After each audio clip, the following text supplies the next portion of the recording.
நான் முதல்வன் திட்டம் யோசித்து முடிவு செய்யப்படும். அமைச்சர் முகமது பர்வேஸ். சென்னை ஷெனாய் நகரில் உள்ள அம்மா அரங்கத்தில் தொழிலாளர் நலத்துறை சார்பில் குழந்தை தொழிலாளர் முறை எதிர்ப்பு நாள் விழிப்புணர்வு கூட்டம் நடைபெற்றது.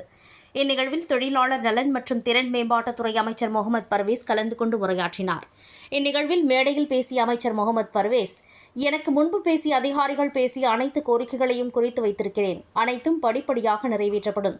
வேலைக்கு செல்லும் குழந்தைகளை தவிர்த்துவிட்டு பள்ளிக்கு செல்ல வைத்துதான் எங்களது நோக்கம். குழந்தைகள் மீது நமது முதலமைச்சருக்கு மிகுந்த ஆர்வம் இருக்கிறது.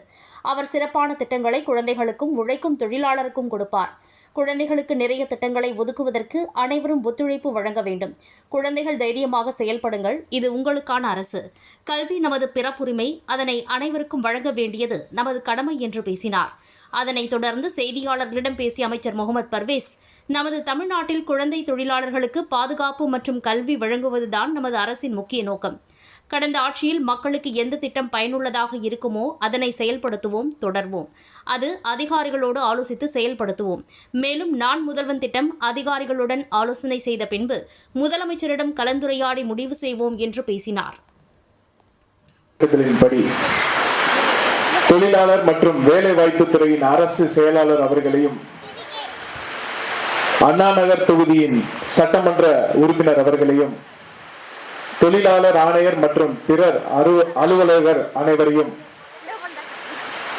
வேலை அளிப்போர் கூட்டமைப்பின் பிரதிநிதிகளையும், அமைப்பு சாரா தொழிற்சங்க பிரதிநிதிகளையும், மாணவ செல்வங்களையும், பத்திரிகை மற்றும் தொலைக்காட்சி ஊடகங்கள், காவல்துறை நண்பர்கள் அனைவரையும், அரங்கில் நிறைந்திருக்கும் அனைத்து உள்ளங்களுக்கும் எனது அன்பான வணக்கத்தையும் நன்றியும் தெரிவித்துக் கொள்கின்றேன். எனக்கு முன்னாடி பேசிய சீனியர்ஸ், ஸ்பீக்கர்ஸ் எல்லாமே ரொம்ப தெளிவா சொல்லிட்டாங்க. எல்லாமே நோட் செஞ்சிருக்கோம். அவங்க சொன்னதை எல்லாமே படிப்படியாக நிறைவேற்றப்படும் என்பதை இந்த தருணத்தில் தெரிவித்துக் கொண்டு, நம்மளுடைய மெயின் குறிக்கோள் என்னன்னா, பள்ளிக்கு செல்லும்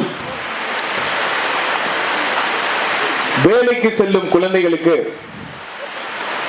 முற்றிலுமாக தவிர்த்துட்டு அவங்களுக்கு முழுமையாக கல்வி வழங்க வேண்டும் என்பதுதான் இந்த அரசோட முழு நோக்கமே. முதலமைச்சர் அவர்கள் அனைத்து துறையை கவனித்தாலும் குழந்தைகள் என்று வந்துவிட்டால் இன்னும் கூடுதலாகவே அதை கவனித்து குழந்தைகளுக்கு என்ன செய்ய வேண்டும் என்பதுதான் அவருடைய முழு குறிக்கோளாக இருக்கும்.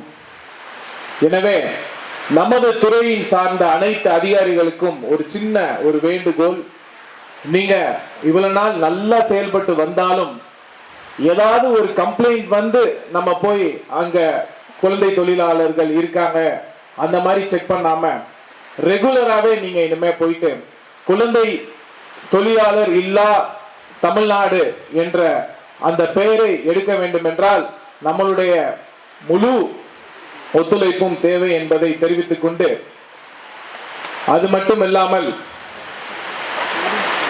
சில்ட்ரன்ஸ், குழந்தைங்க சுதந்திரமா நிம்மதியா நீங்க செயல்படணும். உங்களுக்கு என்ன சப்போர்ட்னாலும் வழங்குறதுக்கு தான் நம்மளுடைய கவர்மெண்ட் இருக்கு. உங்களுடைய எதிர்காலத்தை பத்தி நீங்க கவலையே பட வேணாம். உங்களுக்கான அரசு நம்ம அரசு, தமிழ்நாடு அரசு, நம் முதல்வரின் அரசு. அதனால நீங்க தைரியமா செயல்படுங்க. எதுனாலும் சொல்லுங்க, நம்ம அரசு சார்ந்து நம்ம செஞ்சு கொடுப்போம். கல்வி குழந்தைகளின் பிறப்பு உரிமை, அதை அவர்களுக்கே கொடுப்பதுதான் நமது அரசின் கடமை என்று எனக்கு இந்த அழகான வாய்ப்பை ஏற்படுத்தி கொடுத்த அனைத்து நல்ல உள்ளங்களுக்கும் நன்றி கூறி விடைபெறுகின்றேன். நன்றி, வணக்கம்.